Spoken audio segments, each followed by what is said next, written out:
everybody, and welcome to the Live Your Best Marriage podcast. I'm your host, Whitney Shayo. And I'm your host, Pesa Shayo. And this is the place where we want every single couple out there to be inspired and be encouraged and just know that they do have a chance to stay together and just live a happy life together as a couple. Oh yes, we believe that every marriage has a chance to be awesome and also to be fulfilling. And we love to connect with you guys. I'm on Twitter. I'm at Pesa Shayo, and my wife is at Whitney Shayo. And you can always find us on Facebook, which is Facebook.com/Live Your Best Marriage. Yes. And also you can always find us on the blog, which is liveyourbestmarriage.com.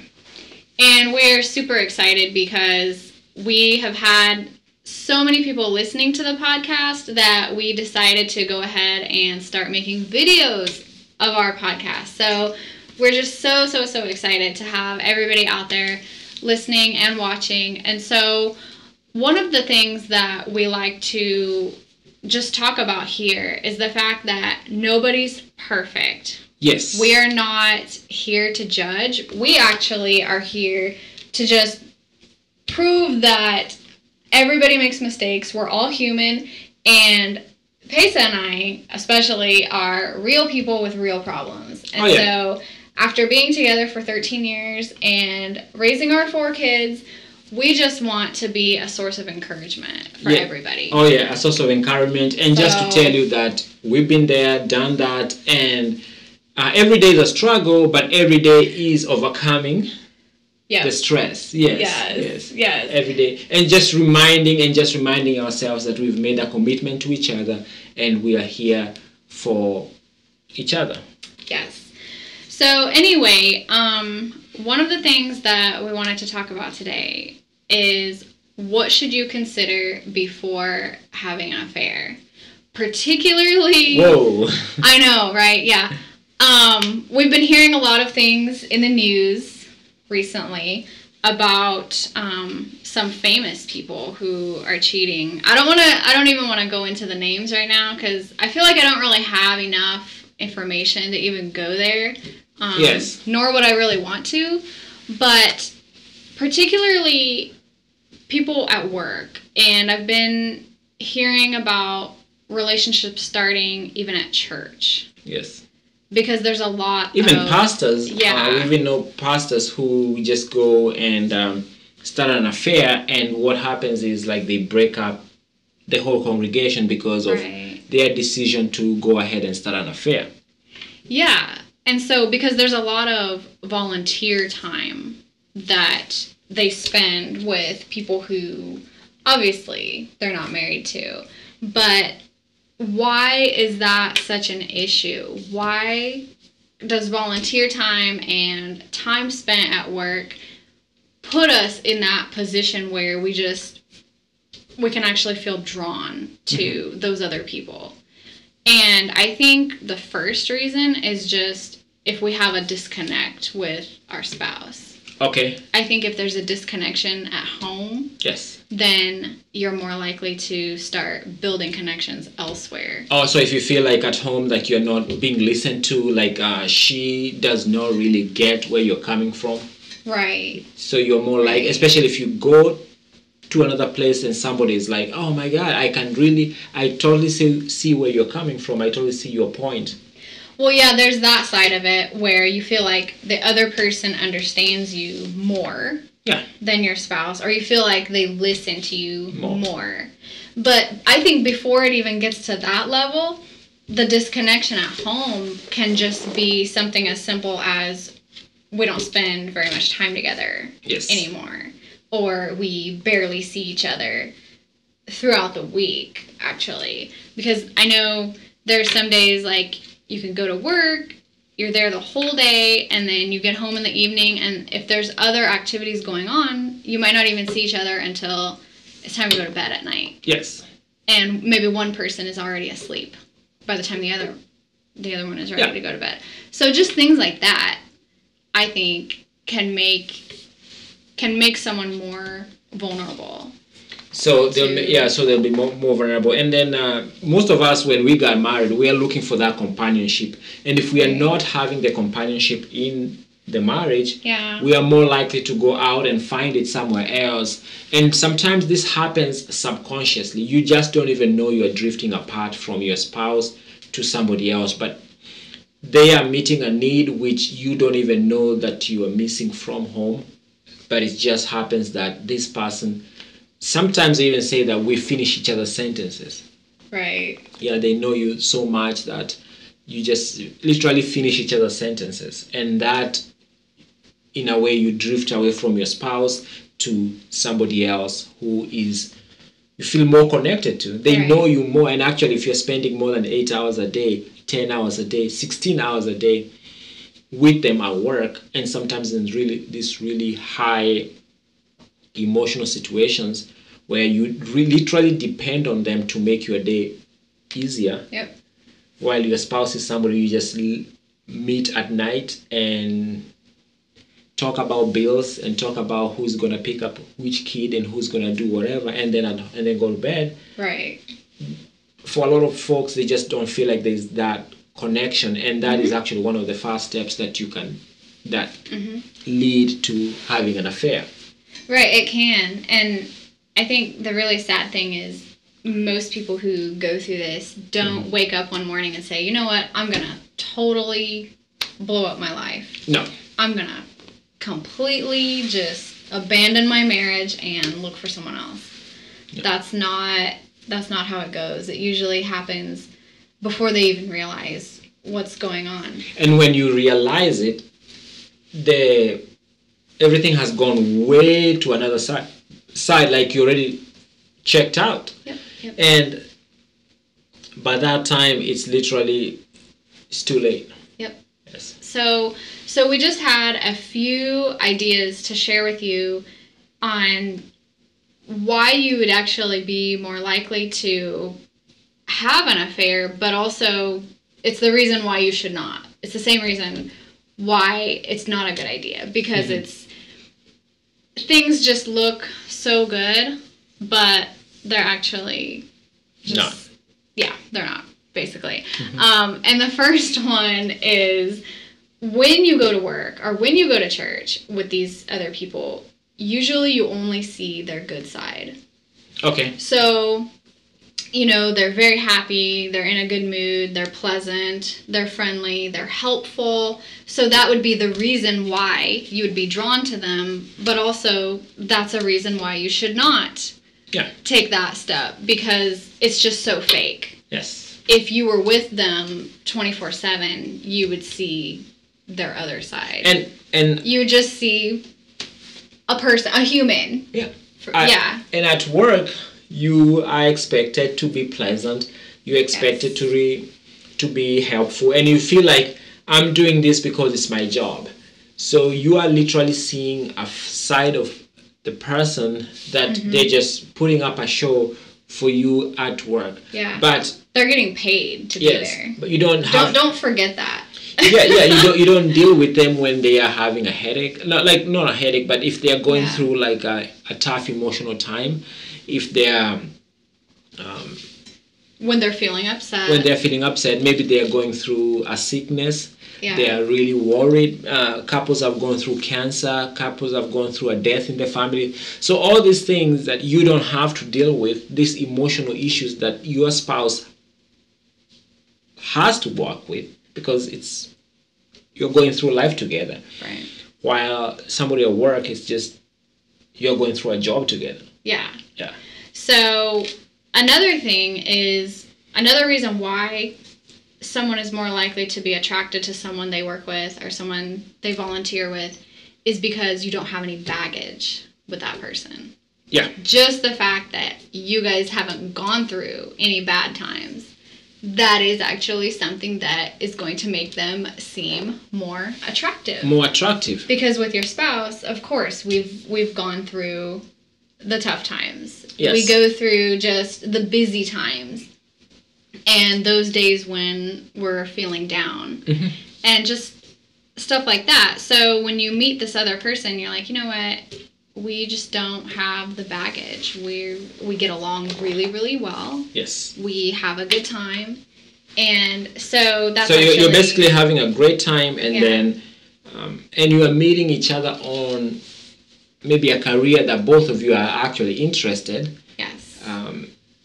Your spouse might not be interested in some of the techie stuff you guys talk about. So you guys might have a lot more in common. Way more in common than you and your spouse, because sometimes like maybe you guys meet, maybe you're doing a 5K together. You are volunteering at a 5K, or you're running a 5K. So you are excited about the 5K. You have to be excited about that stuff to even to sign up. Right. And this person is like your 5K buddy. You're training together. You're training together. You're doing a lot of things together. And it just brings so much excitement. While when you go home, your spouse might be like, you're coming back from that 5K thing again? Yeah. It might be something that your spouse really is not interested in, which is okay. I mean, there's nothing wrong with that. But that's how these things start. You just feel like, okay, well, there's this strong connection to this other person because they like the things that I like, and they get it. Yeah, they get it. Right? Yeah. So another issue that couples have is they say that this other person at work listens to them and understands them more than their spouse does. Oh my goodness. And this is such a hard one because we are usually completely oblivious to the fact that this person doesn't understand the person they're married to. Okay. Can you say that again? Can you just rewind that for a minute? So we had a guy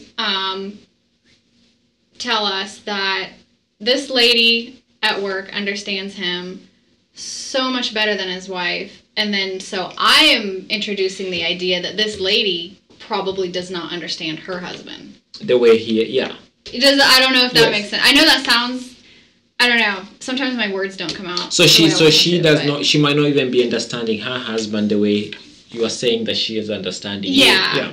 It's so because this lady was being made to sound like just this perfect woman. Yeah. Basically. She just totally gets it. They're more compatible. And one of the things that you and I like to talk about here is the fact that there is no perfect match. No. For anyone. I mean, you don't have to have this perfection. You don't have to have this 100% compatibility just to marry someone. No. It is totally fine to be different. It's fine to be different, and there's no way you can even have a way, like you can't have somebody who's like a jigsaw puzzle. Yeah, and so it's not that this lady understands him better than his wife. It's just that she happens to be on better terms with him right now than the wife, and she's more I don't know, maybe she's more willing to listen. She's more willing to Or listen. Maybe the guy is more willing to share with her. So that's the issue. It's not that she really is better. No. Because she was also having the same exact problem with the guy that she was married to. Yes. So. And somebody might say, okay, that proves that we are compatible. What would you say about that? I don't know. It's just, I honestly don't think, I just think it's the timing and the attitude. I don't think it's the person so much. I really don't. Okay. So that is, I mean, we've had several stories like that come in, and so since we started this blog, and so even at church, there are couples who have gone through that, and so it's really heartbreaking when you hear that, because you just realize, like, okay, this other person really is not the perfect match. You could, it's actually easier just to work on what you have already. Yes. It's easier just to fix the problems you have at home. And there's actually a book, it's called Close Call.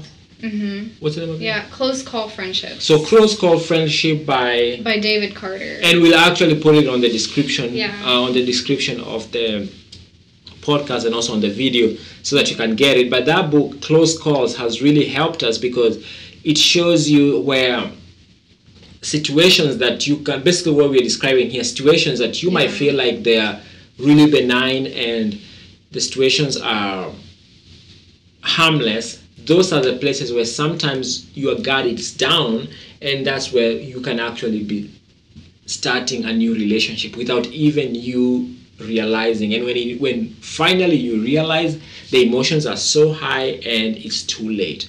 The book Close Calls by David Carter. Mm-hmm. Yes. Yeah. I mean, it's that book, totally recommended. Yeah, I really loved it because he does such a great job of explaining how these situations come up so quickly before you even realize what's going on. Yes. And so also we just want to say thanks to all the couples who submit questions to us.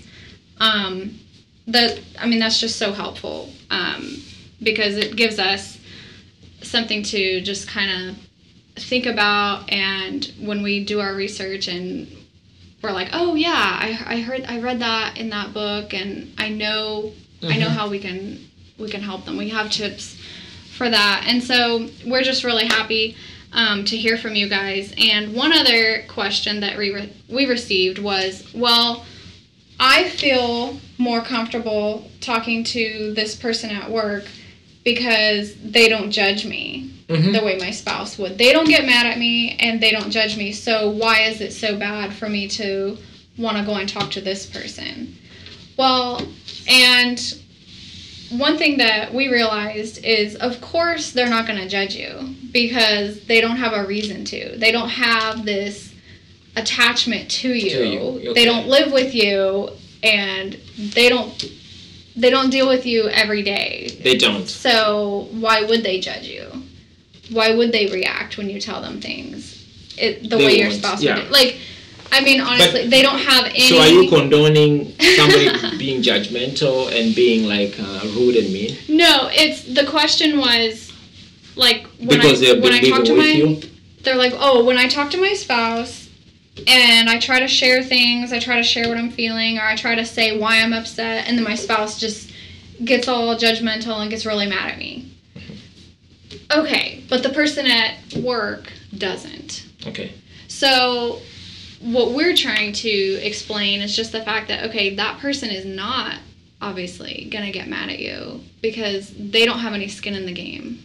Okay. At all. But we are not condoning people being mad at you. We are not condoning because this is your spouse. No. So that's to me that's a different issue that maybe you and your spouse need to work on. Yes. How to respond to issues. Yes. When you are presenting them to your spouse. But we are not condoning that because you're married, he should be judgmental. But at the same time, that's the truth. Sometimes these things happen in a marriage, and you gotta deal with it and find ways to take care of that. It's a communication problem that's happening at home, but they want an escape from that, yes. And then instead of dealing with the communication, they want to go elsewhere because it's easier. It's supposedly easier with this other person. Yeah. But so no, if you are having that issue of your spouse getting upset when you tell them things, or you feel like you're judged more at home, and you just feel more comfortable when you're around this other person, then we would just totally encourage you to try to fix. I don't know if you can fix, but just work on those issues. Yeah, work on those specific issues that you have with your spouse at home. Because it can get better. And I totally understand. I think a lot of us know how that feels. I mean, and we know what that's like. So we go into a relationship with poor communication skills, and that is just something that you can work on, but that does not mean you need to start confiding with somebody else instead of dealing with water issue, which is you feel like you're being judged every time you open up to your spouse. Right. So that's just the bottom line. We're just trying to encourage you, if you are going through that issue of feeling like you want to turn away from your spouse and you want to start fresh with someone else. We just want to let you know that it can get better. Yes, it can. It is totally possible for that situation to improve, and we just want to be a source of inspiration, because really, again, we also go through issues too. So you're not the only one. Yes. And it can get better. Okay, yeah. That's the bottom line. So the first one is before you have an affair, remember that the other person has. You're only seeing their good side. You're only seeing their good side. Yeah. The second thing is just you guys don't have any baggage. So together. Yes. So of course, I mean that in a way can make them seem more attractive, but. And what's the third one? But once you do start something, I mean, how will you avoid baggage forever? You can't. That's just part of reality. Yeah, you can't. So, and then another one to consider is you may think that they listen more or they understand more, but it might just be an issue with good timing and maybe a change in their attitude because going back to that issue, we knew a couple who the guy felt like a lady at work was listening to him more than his wife, but this same lady at work was not listening to her husband. So it's usually not the person, it just depends on the situation. It's just, there's no perfect match. And so and also here, Live Your Best Marriage, we always remind our listeners, because we have actually experienced that before, that if you go through marriage thinking that you're looking for a perfect match, you are actually, that to me is, and we found out that is will just add to the frustration that because you're always comparing and you're like, oh, you know what, she's not my perfect match, she's not my perfect match. But when you realize that it's not about having a perfect match, it's about making a choice to love this person, to becoming that person who can be a good spouse to the wife that you have or the husband that you have. So you are actually literally making a decision to gain the skills, gaining the knowledge, gaining all these things you need to become that person who is the perfect person. Now, are you ever going to reach perfection? No, but you are improving daily. And it's like the concept of, I have made a choice to be a spouse here, a husband to Whitney, and I'm done looking and I am focused on one person. That actually makes it easier. Instead of thinking, maybe she's not the best, we are not compatible, maybe I need to find somebody else who we really complement each other and who we really are compatible. That's never going to happen. Yep. Yes. So everything that he just mentioned, that really is the bottom line of this whole episode, but also just a lot of things that we talk about in Live Your Best Marriage. We want you to know that even if right now it feels impossible, yes, you just don't see how the storm will ever clear, we do definitely want to encourage you to just keep pursuing the person you're already married to. Yes. Because it is worth it, and it is possible for things to get better. And so that's basically what we want to say. Just keep trying. Yes. Because eventually starting something brand new is going to end up, I mean, it has the potential to be in the same situation that you're in right now with your spouse. If things are not looking it's up. Not, because you'll just take the same things that you're having in this relationship and just push them into the next. And the sad thing is, when you're in that moment, when you feel like, I need to step out and do something else, at that moment it's hard to be told, because you already sold on the idea of getting a new relationship.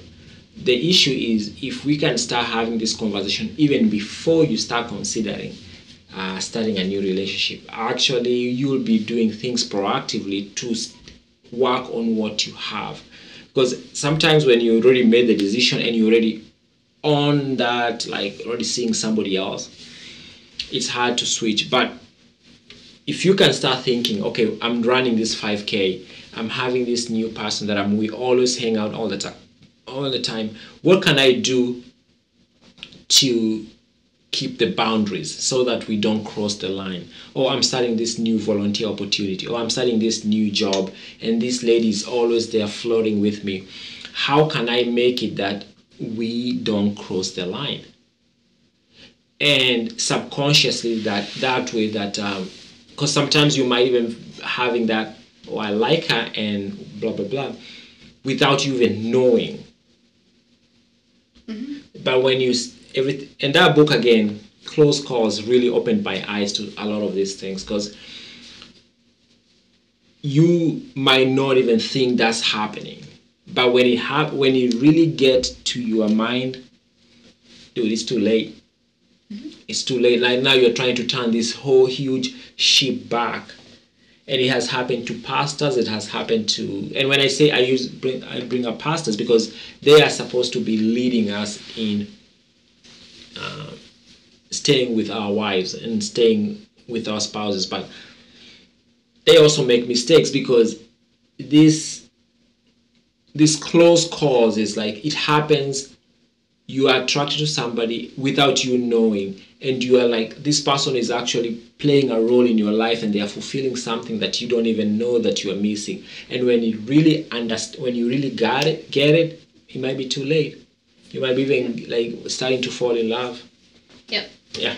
So nobody wakes up in the morning saying, today I am going to end my marriage. No, nobody says that. It happens before we know it. Yes. So, folks, just as a recap, we are here for encouragement. And if you want to submit questions, or you can DM us on Twitter. I'm at Whitney Shio. And I'm at Pesa Shio. We have quite a few of you who like to post comments on the blog. We love that. And don't forget to give us a rating on our podcast. So folks, don't forget to subscribe. And until next time, bye, and go out there and live your best marriage. God bless. Are you tired of being upset, lonely, feeling empty, or just plain frustrated with your marriage? And no matter how hard you try, you're not getting anywhere, just going in circles? No matter how much you try to make time for one another in your schedule, or how many times you say, I'm sorry, Pesa and I have put together 99 ideas to help you connect with that one special person, so that things can start to be more like the way they were before everyday life got in the way and caused the two of you to drift apart. We want you to have 99 ways to show love to your spouse, absolutely free. You can find it at 99waystoshowlovetoyourspouse.com. Because here at Live Your Best Marriage, we truly hope that the two of you can move closer together and enjoy the connection that comes from achieving a stronger bond. Again, that's 99waystoshowlovetoyourspouse.com. That's the number 99waystoshowlovetoyourspouse.com.